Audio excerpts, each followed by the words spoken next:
survivor, 52 years old. I had my stroke December 31st, in 2023. Yeah, and at the time I was an over-the-road truck driver that stopped, that I had high blood pressure, and I stopped taking my medication because for the simple fact that my medication used to make me use the restroom a lot. So I stopped taking it, you know. And then the doctor told me that it was possible I could have a stroke, you know, if I don't control my blood pressure.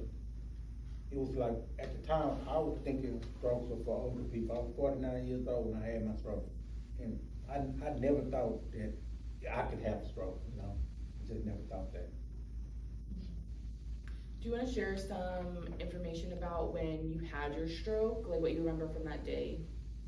Oh yeah. Well, I woke up and I was like, I had a headache, but every time I would get a headache, I thought it was just like from not eating or something like that. So I would take like a BC powder or a Tylenol or something like that. I never took in consideration that my blood pressure was up.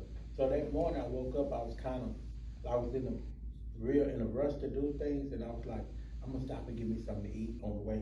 So I was thinking it was just because I was hungry, but I was kind of off balance, everything. But all the signs of a stroke, but I didn't think none of it. But yeah. Nice. And then, so you were admitted to HCA, right? Yeah. And how long did you spend in their inpatient unit or in the ICU? Well, like a week, 2 weeks. I stayed 2 weeks. Stayed there 2 weeks. But you know, there when you get out of ICU, they got like a physical therapy thing, like in the hospital, but it's not like this. It's kind of like you still in a hospital setting. Mm-hmm. You know, so yeah. It took me like, what, 3 months to get here. 3 months, yeah.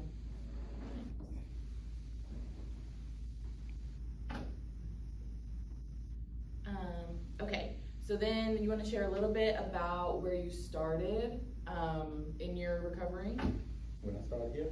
Yeah, or before. So what about that period when you discharged from HCA till when you started here? Well, when I discharged from HCA, actually we went to the house and we told them at the hospital that we had a 2-story, you know, upstairs, downstairs, but we told them the bedroom and stuff was downstairs. You know, we had a room upstairs, but what I would need would be upstairs, because I wanted to get out of the hospital. I didn't want to be. So I got discharged from ACA, and we actually had to come home and figure out how I was gonna get upstairs. And it was a lot. It was real challenging.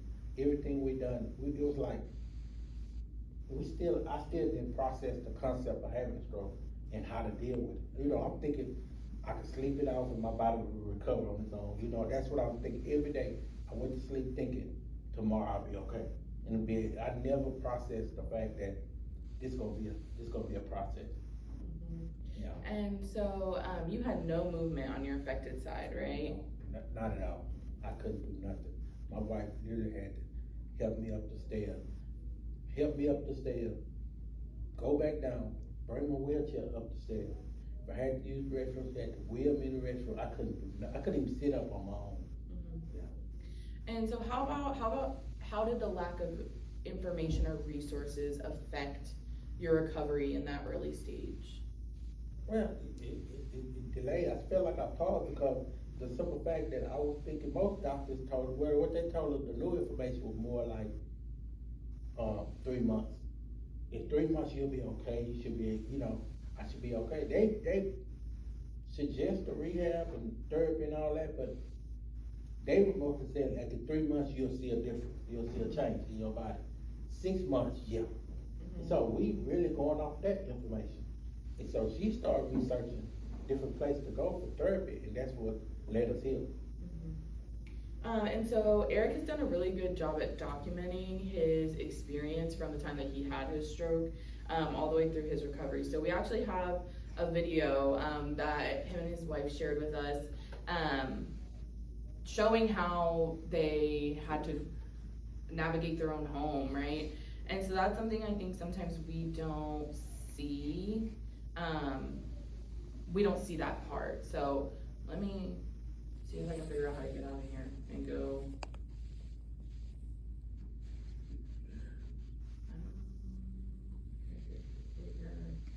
And then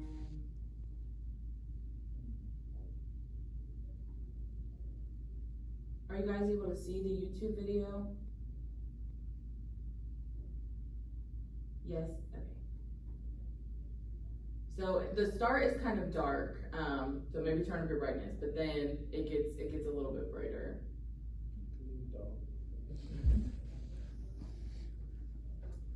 This be actually like my second day home, like our second day. At least the first week, I Yeah, don't. the first week for sure.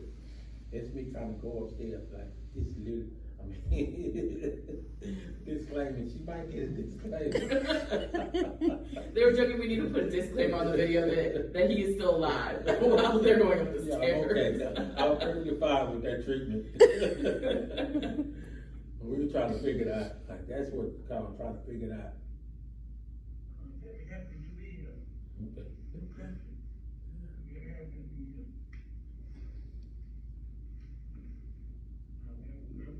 Maybe like the next week, couple of weeks. This still was no third at all though.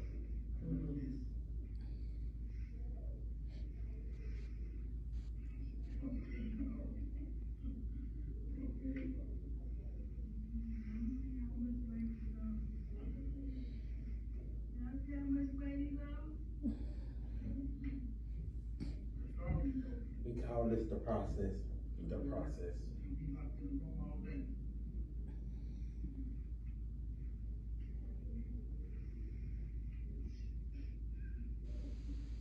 Look how she looking like, oh my God.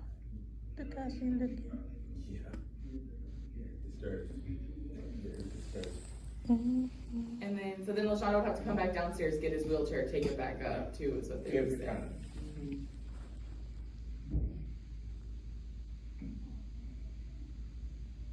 The first day I got my AFO and I was able to kind of walk a little bit.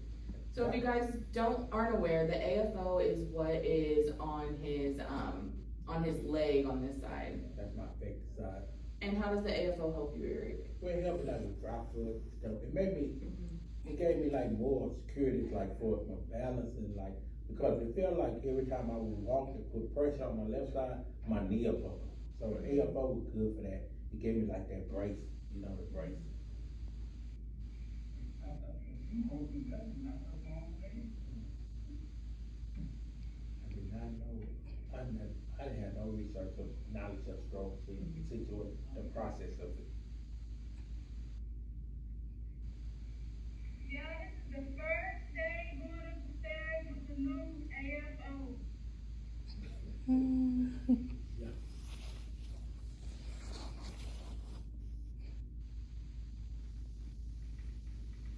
And like we would do certain things, she would always pull out the phone and record. I was, man, put that phone, stop, you know. But I was so glad she started doing that because I was able to see when I got in those bad moments when I was like, man, I'm not making no progress. And I go back and watch a video that she made, might show like 3 months ago. I'm like, oh, I have made a lot of progress.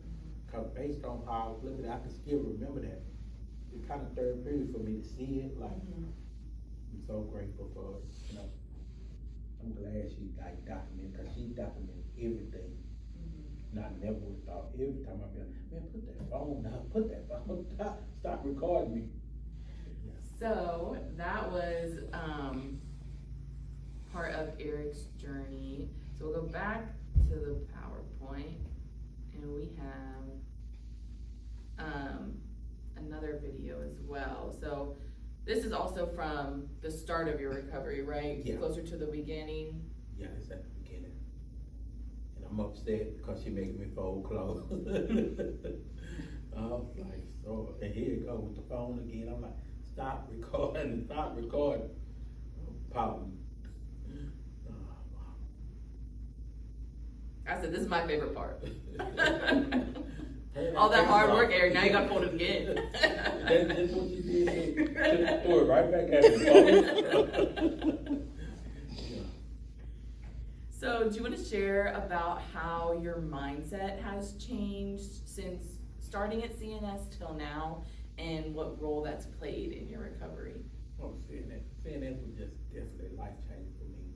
Like, that's when everything started kind of clicking because, again, I didn't know nobody I could reach out talk to me about a stroke. I could go look at certain videos, but they were so long and they were so, I didn't realize how strokes were so much different, one stroke versus the other stroke. And when I came here, I still, just imagine, when I came here, I still didn't understand that the stroke was a brain injury, which would have an impact on my leg not working and my arm not working, my left side.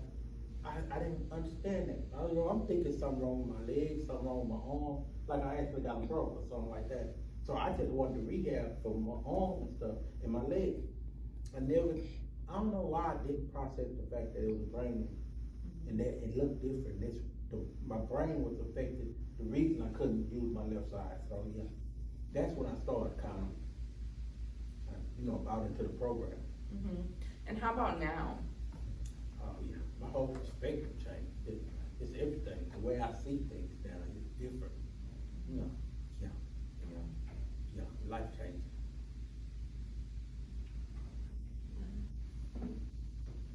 So we talked a little bit about perspective shift. So one of the big things that you have focused on and like to talk a lot about is purpose and passion versus financial gain. So what did that look like for you? Well, yeah, for years I was an over-the-road truck driver, that was for financial reasons. It funded my lifestyle, and I was able to do the things that I enjoy doing. But after the stroke, it was like I look at things so much different now. It's like I don't want to do nothing. The next part of my life, I don't want to do nothing that's strictly for financial reasons. I'd rather wake up doing something that I enjoy doing, even if it ain't no money tied to it. I'd rather feel good about doing it, because I enjoy getting up, going to work every day. It's just going to my lifestyle. It paid the bills, it made sure I was okay. But I didn't enjoy it, If I do now, it's like I'd rather do something that I feel good about everything, Mm-hmm. Mm-hmm. It's purpose. And how about enjoying the process and the journey versus the end goal? Oh yeah. See, because like you get focused on just the destination. I remember when I first got here, it was like, oh, I'll be okay once I get out the wheelchair. Oh, I'll be okay once I start walking on this cane. Oh, I'll be okay once I get, walking faster. So it was like you always have a destination of where you're trying to get to, and then you forget to live your life and enjoy the process of it, like enjoy the journey of it, getting to that point. So yeah. And what do you feel like the silver lining from your stroke was? That the whole perspective changed and me finding a purpose, my purpose and stuff like that. Like, cause I was watching the movie Collateral Beauty, and they were saying like when something tragic happens, you take the good out, you get the good from it, even though as tragedy it may seem, it's like, it's some kind of way, it's something beautiful come out of that. Mm-hmm. And that for me is like, that changed my whole perspective. Like, now I got a new outlook at life now. Mm-hmm. I look at it different. So a little touch on interprofessional education for you guys, but also how our team works. So we have morning meeting twice a week, and so we talk about the patients and give updates, talk about if there are any barriers, anything we're encountering, anything we might need from insurance, medical equipment, any of that kind of stuff. So we talk as a team. But Eric can talk about how our team working closely has impacted his care and his rehab here. Yeah, with that, it was like when I go to physical therapy, when I talk to my PT, it was like they got with my counselor, they got with the meditation.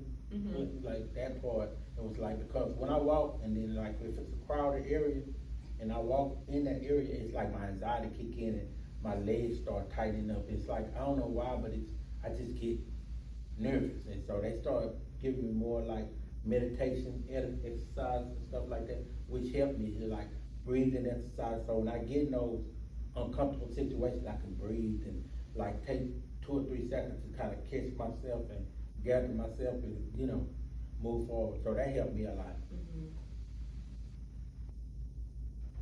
So do you want to share about our first outing to Luby? So this is when I first started working here.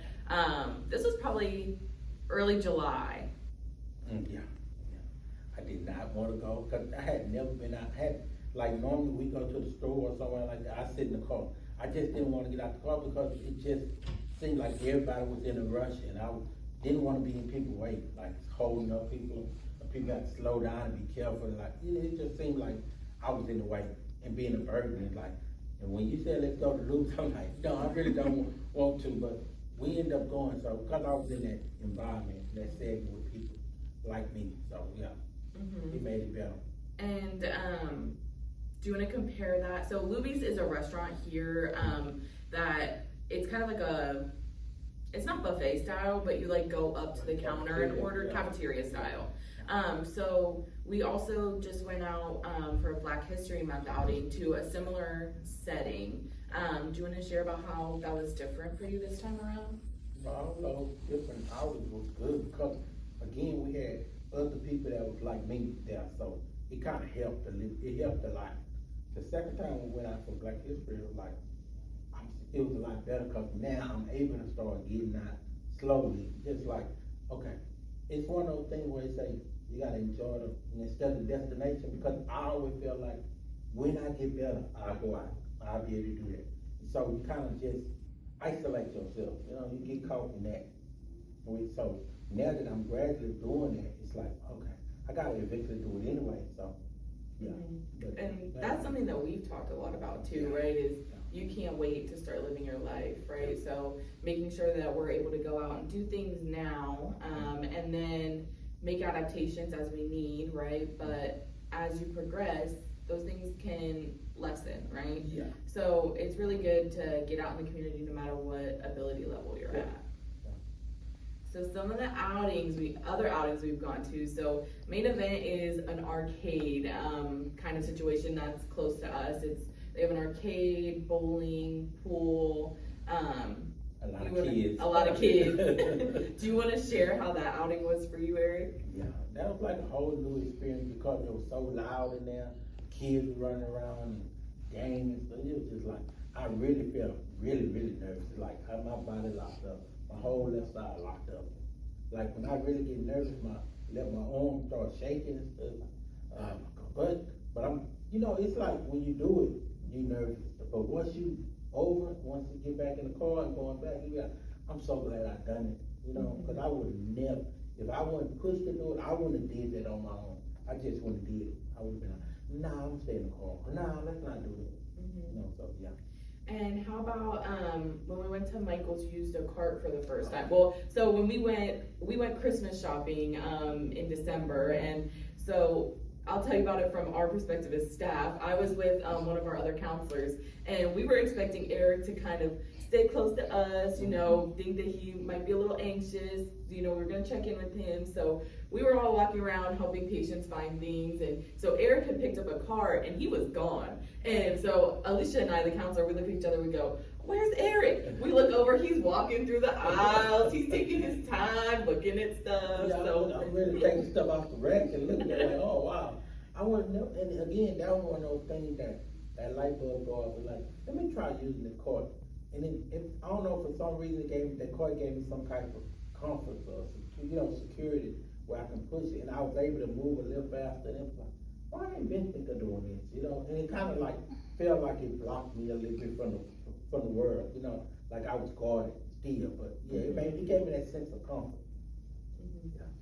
Because there can be a lot of anxiety, right, when there's a lot of people around, so kind of having the car as something to help give space can be really helpful. And then something really cool that we've been doing the past 6 months or so probably, is TIER, which is another rehabilitation hospital close to us.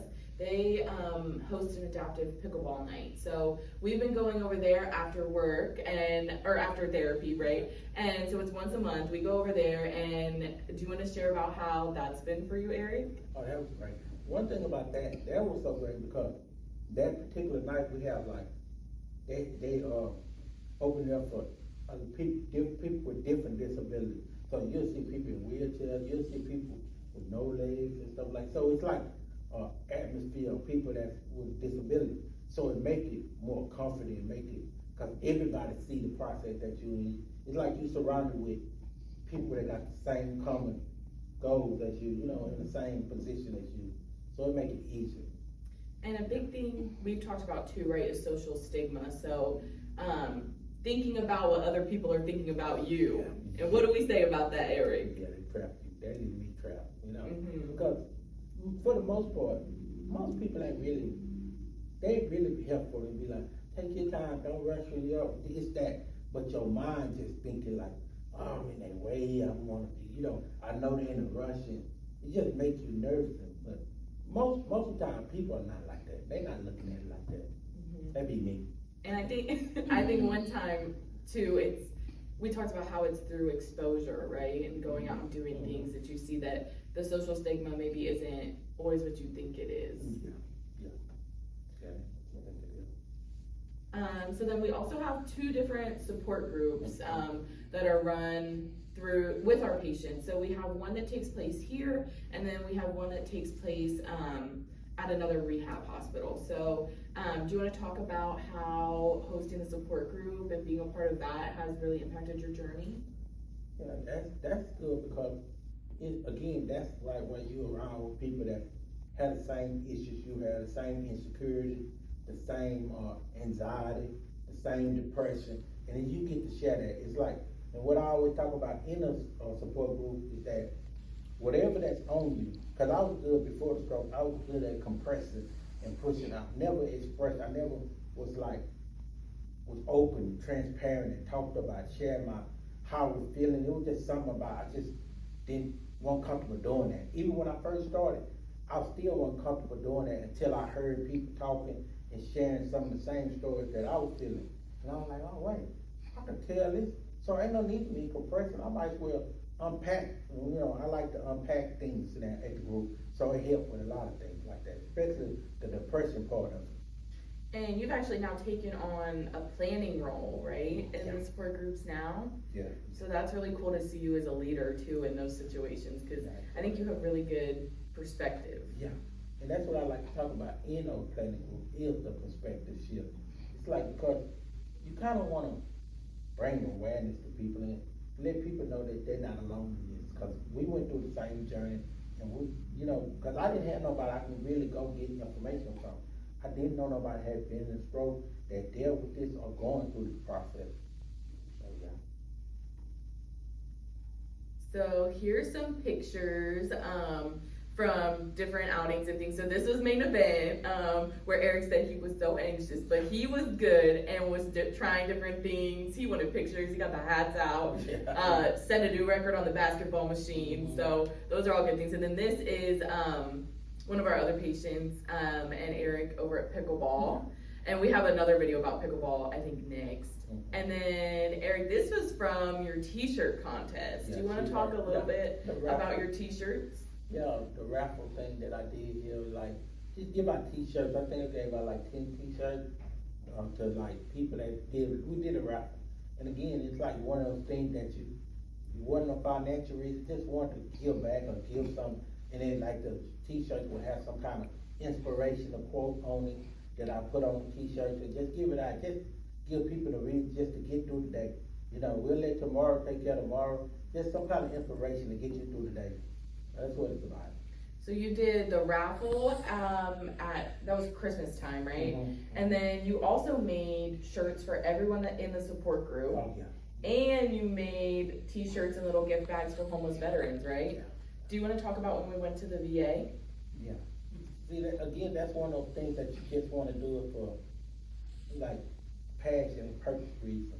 You know, no finance, not even a applaud, pat on the back type thing. You just want to do it because it feels good, it feels right. You know, I went to my wife, I'm like, we were going to go to the VA and pass out stuff for the homeless vets. And she's like, we can make some t-shirts. And then she said, well, let's go get to Dollar Tree or get some more like deodorant, soap, and, you know, body spray and stuff like, and just give out, and put the t-shirt in it and give like a, and so when I came home, I felt so good by doing that. It's like every year now, I want to do more. I want to do more. I want to pass out meals. I want to, it's stuff like that I want to do without no recognition or applaud or nothing, just to do it because it feels good.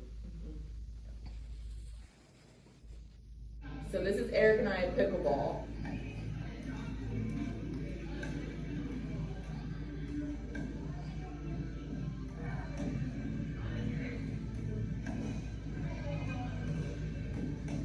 Anxiety definitely am. I had so much anxiety. But you can't tell, and you did a really good job, right? And your hand-eye coordination is amazing. Getting better. Do you want to share about some of the hobbies and leisure interests you picked up recently? Yeah.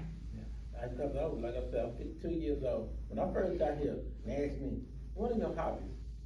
I'm like 51 then at the time, and I realized I didn't even have no hobby. I just worked, and just worked, came home, worked, came home. I have nothing that I enjoy doing until you introduced me to pickleball and diamond art, which is, diamond art is probably the best thing I ever done.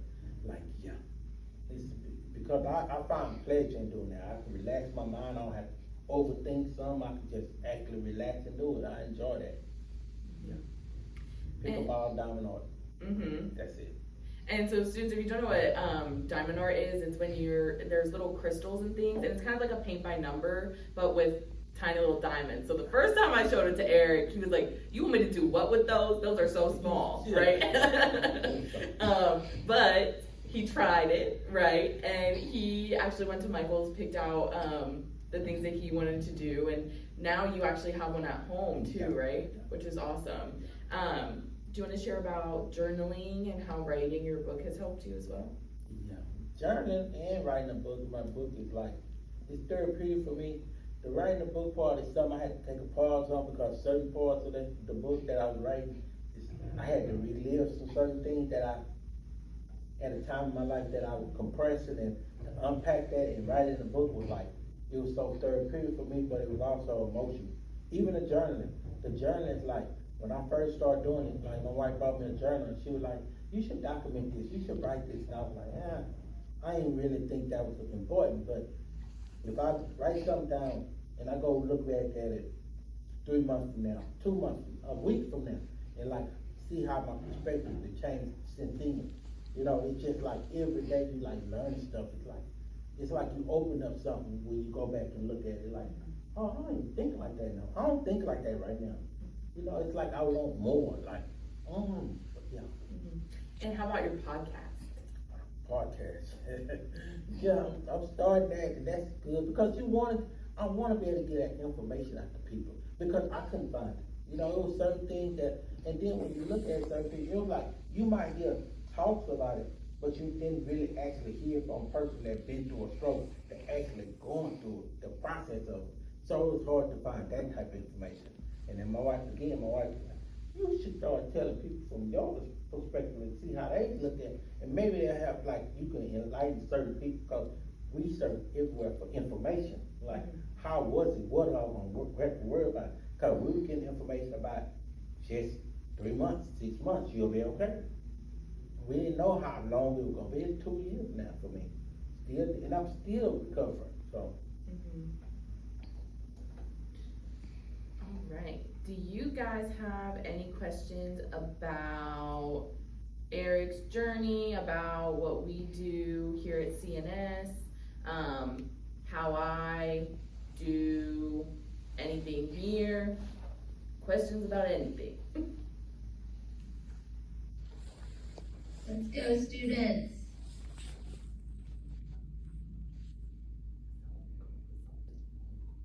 You don't have to. Well, I'll get started, and then I hope to hear from some other folks. I guess I'm kind of curious about when do you think the shift happened in terms of you recognizing that things in leisure, and that concept of purpose beyond just doing things for money. When did that shift happen, and how did that happen? Well, I think coming here, Kyle, I was like, maybe a year in, when I came in, because the first 6 months, I was still trying to process what was actually happening to me. What was I experiencing? What was I dealing with? How was I, because I felt, I went through a period of depression, which that come and go right still to this day. And then once I got over that, it was like, I feel like I took the first part of my life, I took it for granted. It was strictly for money. It's like, I want to do something that I feel good about doing. And that's like, it took me right at a year to realize what I was dealing with, and then that's when the shift changed. Like, once I recover from this, I definitely don't wanna go back and work to pay bills, No, I don't wanna do that. I definitely wanna see something different, I wanna do something different. It took me about a year. And how about, one thing we forgot to talk about was your trip to San Antonio, right? Yeah, that was amazing.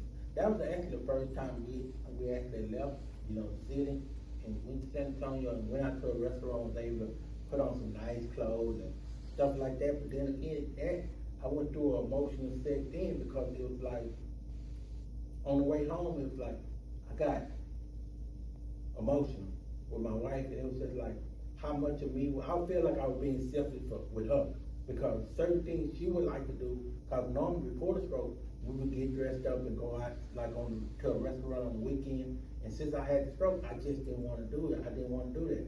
So it's like, she was the only person been there for me, helped me through this whole process, and I wasn't even able to say, because if she said, let's go out there, let's go out and get something to eat or something, I'd be like, nah, I just don't wanna go around the crowd, and I felt like I was being selfish with her, because I had a stroke, she did, like, I can at least go out to eat with her, we can get dressed up, because that's what she liked to do. And you guys went all the way out of the city, which is huge. And I mean, a couple of you guys have been to San Antonio, right? So, from the conference. So, you know how busy the city is and how things are going. But Eric came in on that Monday, and I was like, oh, hey, Eric, what'd you do this weekend? He goes, I went to San Antonio. I said, you did what? Yeah.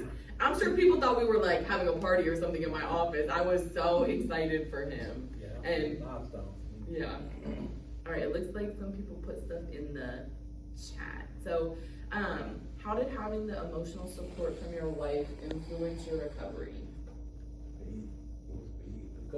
Because again, like before the stroke, me and her, we talk a lot, but I wasn't never as transparent as I was now. I wasn't, because certain things I still kept to myself, I still kind of guarded with, and I didn't feel comfortable sharing it, because again, you look, sometimes when you talk to your spouse, your wife, it's like, as a man, you kind of I don't want to tell her this, I don't want to say this, because it's going to make me look away. And I always defended that and guarded that, but for whatever reason, and now that I know that she would support me, like even for me to cry, I never cried in front of her. Like, now I cry every week, once a week, she'll be like, you crying again? But it's freeing, it's helped me a lot. How about, was there a specific moment when you started to feel like yourself again? I think I've changed altogether. I don't really think I'll ever be back who I used to be, because that ain't the goal no more. Like where I'm trying to be and who I was before, because when you first get here, you kind of want to be quick to get back to the person you used to be. I don't want to see that person no more. I'm totally different. My perspective changed, the way I view things are different. I'm looking for that new person, a whole new person to be, the way I eat, everything is totally different. And students, I think too, I sound like Dr. Bright, students. But students, so anyway, I think that's something that you'll hear a lot in rehab, no matter where you work too, is I want to get back to who I was. And a lot of the time, especially with stroke or brain injury, it's a new person, right? There's a new way of doing things and a new outlook on life too. And so I think Eric's a really good example of how that can be positive, right? Realizing that you're a new person, Yeah. but there's also the other side of it too. So that's always something to look for and help people work through too in their rehab. So Eric, the next question was, do you think hospitals could provide more education on resources that help with recovery?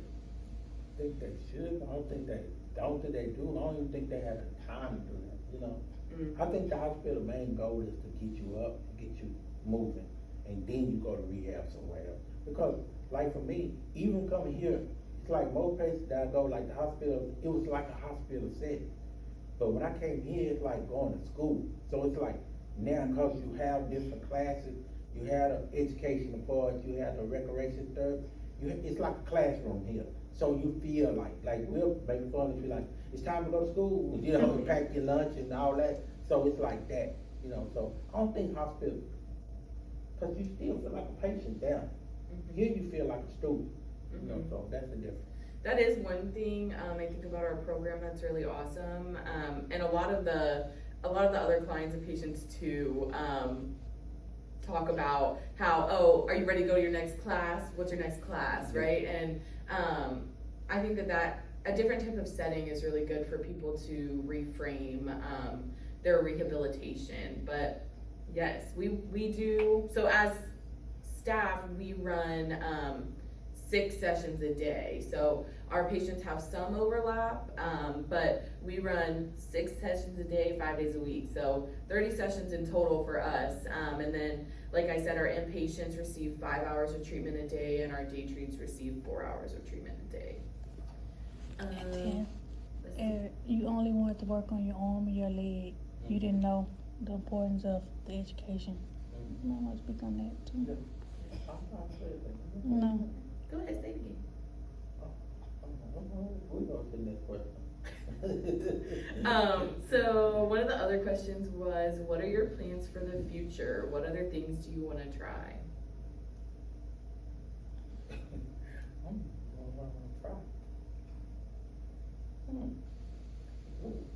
never even thought about that.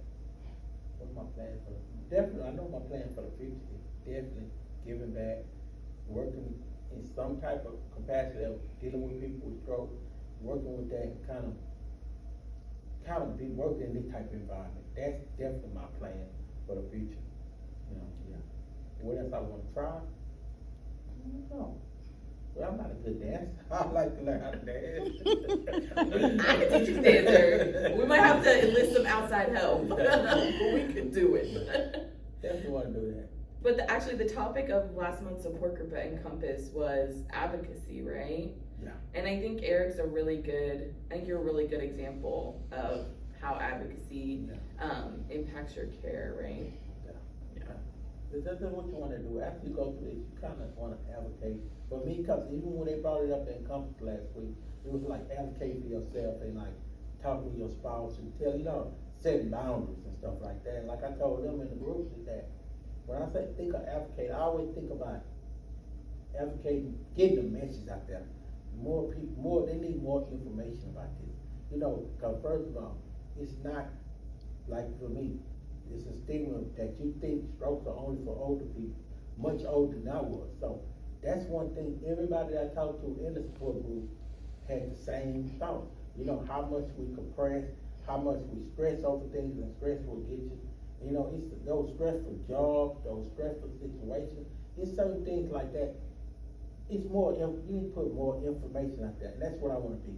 I want to kind of bridge that, give people the understanding, the information about that. And the stroke is not the brain injury part, because I think a lot of us because I had this conversation yesterday, and we talked about it that for the first 6 months, I really thought, when I came here, I really thought I had an arm issue and a leg issue. I actually came here like I had broke my arm and broke my leg. I never took time to realize that it was a brain injury. My brain injury was the reason my arm wasn't working. Brain injury was the reason my leg wasn't working. So when I started coming to terms of realizing that, it was like, then the light bulb went off, like, oh, I got to work on this, more brain exercises and stuff like that, so yeah. So one of the other questions, do you still have anxiety going into the community? Yeah, I still do. I'm having anxiety right now doing this, but yeah, I still do, but one thing about that anxiety, it's like, my anxiety used to stop me and make me don't want to do it. But now I can do it, especially with Leanne here. I could, even if I just push through it, and once I push through it, I'll be glad that I done it, so. Because they say, like they're saying, when you can't get over it unless you actually go through it. You have to go through it. I can't sit back and say, when I get better. I used to say that, like once I walk better, once I'm able to do this here, I'll be able to do that. But I can actually live my life. It's enjoying the process. Enjoying the process. And one of the things Eric told me actually was when I'm planning outings, not to tell him until the day of. So because it'll cause him anxiety. So I'll tell him maybe the day before or the morning of. I'm like, hey Eric, we're going to do this today. Are you ready? And he's like, we're doing what? But he Let me go does to it the anyway. He does it anyway. And yeah, we have a great team here to help guide through those feelings of anxiety too. One of the other questions, what are some of the ways you work through feelings of frustration or any other difficult feelings during your recovery? That's still coming down. That's another good question. Because the frustration, it comes. Like, it comes. Like, because at some point you feel like, I'm past that. And then you have an emotional breakdown over the smallest thing. Like, this, I'm moving beings this whole weekend. And every move I watched, I had an emotion. It was some kind of way that move would connect to me in some type of way, and I had an emotional breakdown. And then the frustration part comes from, it's 2 years. It's been 2 years that I've been doing this. And you kind of miss that old, even though you want to be somebody different, but you miss that old part of yourself where I can get up and do something on my own, you know. I'm right-handed. I never knew how important my left arm would be until I lost it. You know, it's just that. It's that.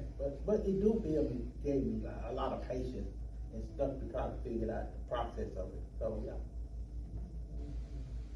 It's still hard though. It's still hard though. That's what patience, I think rehab teaches a lot of our patients a lot of patience, Yeah. right? I have another patient who he's building a model right now, a model car, and I looked at him the other day, I said, you have way more patience than I do, because I would have thrown this thing across the room already, like all the little pieces, all the little things, but making sure that you're breaking that down too after your session and being like, so this looked really frustrating, but you were able to keep a level head. How did you do that, right? And making sure that you're really debriefing is a big part of what we do, right? Does anyone else have any other questions? Or Eric, anything else you want to say? No. We covered all bases. I think you did great. I do appreciate the fact that they take the time out to Oh, do this. We're so appreciative that you joined us today, and maybe you have a role as a professor. I hope so. But I really do appreciate it. I couldn't have taught it. This is the best way to teach students through lived experience, and they learn so much more from you than from watching or looking at a PowerPoint and hearing us talk about it. But we really do appreciate you sharing your lived experience with us, and your passion, and we're just very thankful. Thank you so much. Thank you for having me. Thank you guys so much for your time. We're really thankful that we were able to get this put together and help Eric advocate, really, because that's his passion, is advocating. So thank you guys so much for taking the time out of your day to listen to us talk. Yeah. Thank you. Thanks, guys. Bye. Bye. That was great. Eric, good job. I can relax. Different stroke, started out of nowhere. It's happening to younger people. Happening to younger people. It's happening to younger people. Happening to younger people. The road to recovery is different for everyone. A different stroke. The road to recovery is different for everyone. A different stroke. The road to recovery is different for everyone. A different stroke. The road to recovery is different for everyone. A different stroke.